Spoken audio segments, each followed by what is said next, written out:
इसी क्रम में एक बहुत सुंदर विषय लेकर के आपके सामने प्रस्तुत हो रहे हैं। निर्णायक विषय है विनाशी अविनाशी।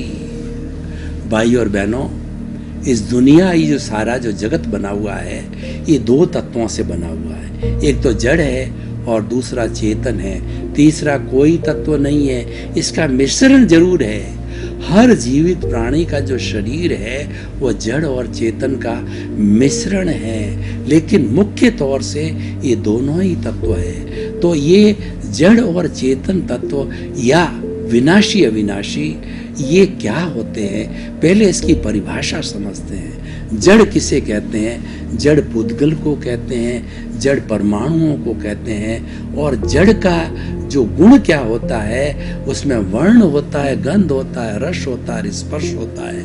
वह जड़ है, वह विनाशी है, वह पुद्गल है, वह मैटर है। तो वह गलन मिलन धर्मा है, वह टूटता रहता है, बिखरता रहता है, जुड़ता रहता है। हमारे जितने भी वैज्ञानिक लोगों ने खोज करके अभी तक 160 भौतिक तत्व दिए गए हैं जो कि हमारी पृथ्वी की गर्भ से निकलते हैं। वो कौन से होते हैं? जैसे एल्यूमिनियम है, टिटानियम है, गोल्ड है, सिल्वर है, कोबाल्ट है, मैग्नीज है, इत्यादि इत्यादि। ये सारे तत्व मिलते जुलते हैं, जुलते रहते हैं। और आज सोना है, कल अभ्रक बनेगा, फिर बदल करके भोडक बनेगा, फिर एल्युमिनियम बनेगा, फिर जो है कोबाल्ट बनेगा। इस तरीके से ये पर्याय बदलते रहते हैं, ये बदलाव चलता रहता है।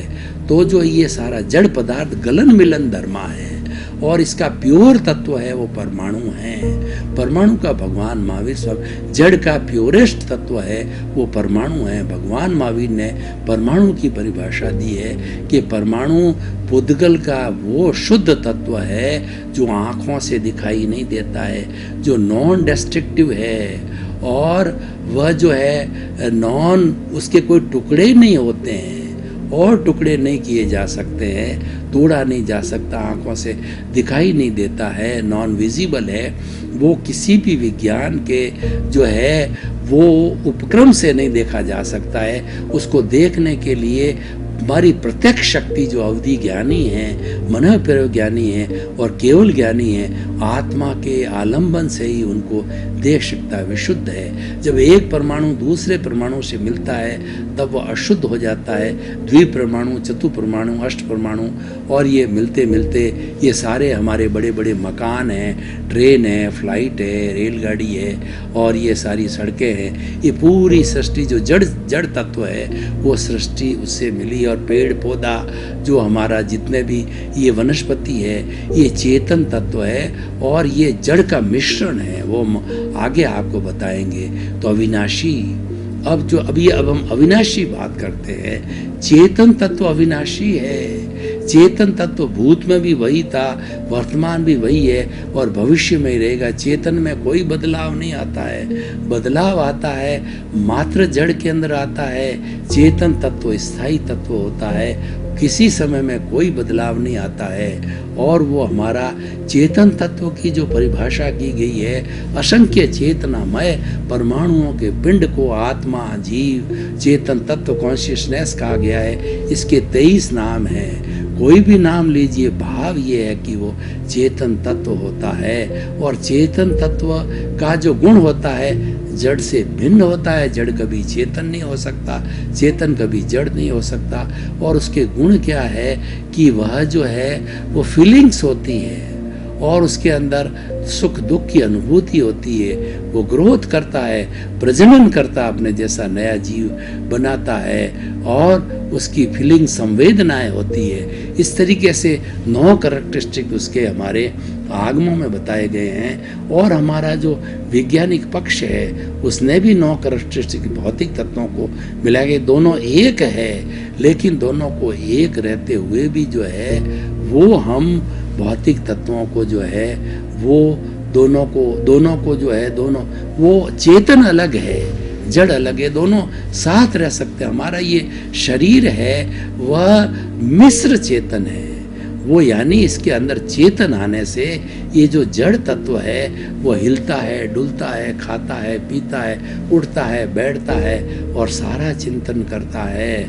तो वो हमारा जो तत्व है वो चेतन तत्व है, और चेतन तत्व वह अविनाशी है और जड़ तत्व विनाशी है। तो हम अब बात करते हैं कि जो हमारा चेतन तत्व है वो सच्चिदानंद है, वो सत्य, चित्त और आनंद वाला है। सत्य का मतलब वो अविनाशी है, चित्त का मतलब वो ज्ञान दर्शन वाला है, उपयोग लक्षण वो जीव आत्मा का लक्षण क्या है? उपयोग है। उपयोग किसको कहते हैं? ज्ञान और दर्शन को कहते हैं। ज्ञान और दर्शन दो पर्याय हैं, ये मोड्स हैं, इसी कारण से आत्मा द्रव्य है, लेकिन वो दोनों मिला करके वो एक ही ज्ञान हो जाता है। तो हम कह सकते हैं आत्मा ही ज्ञान है, ज्ञान ही आत्मा है। और उसके बाद के अंदर उसका लक्षण क्या है? उसका लक्षण आनंद है। हमारे भीतर जो आनंद की अनुभूति होती है, जो जड़ पदार्थ में नहीं हो सकती है, वो आनंद है, वह चेतना की अनुभूति है। और आनंद भी दो तरह का होता है। एक टेम्परेरी आनंद हमारे जड़ पदार्थ है, जैसे कि रोटी, कपड़ा, मकान, शिक्षा, चिकित्सा, ये मूलभूत आवश्यकताएं होती है और इनकी पूर्ति होता है तो भी आनंद की अनुभूति होती है। वो क्षणिक आनंद है, वो जड़ से मिला हुआ आनंद है, वो चला जाता है, वो टेम्परेरी है। लेकिन जो शाश्वत आनंद होता है वो चेतन से मिलता है, क्योंकि वो बाहर नहीं है, वो जड़ में नहीं है, वो जड़ का लक्षण नहीं है।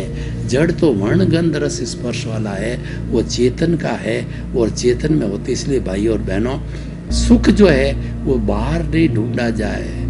ये मृग तृष्णा क्या होती है? जो मृग होता है वो गर्मी के दिनों में उसको दिखाई देता है, वो प्यासा होता है तो उसको वो दूर से जो दिखाई देता है तालाब है, तालाब है, वो उछलता कूदता जाता है, और जो ही पास में पहुंचता है कि तालाब नहीं है, वो मृग तृष्णा कहलाती है। और जो मृग होता है उसकी नाभि में कस्तूरी होती है, उसकी जब सुगंध फूटती है तो इधर उधर भागता है कि इतनी अच्छी सुगंध कहाँ से आ रही है। उसको ज्ञान नहीं, जब ज्ञान होता है कि ये तो मेरी नाभि में है, उसका ज्ञान टूटता है, तब होता तो ये मृग तृष्णा है। हमारा जीवन भी वैसा ही है।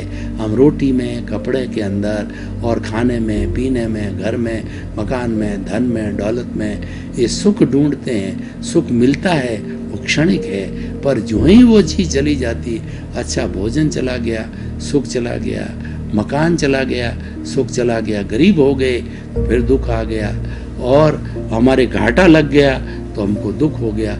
वो टेम्परेरी था।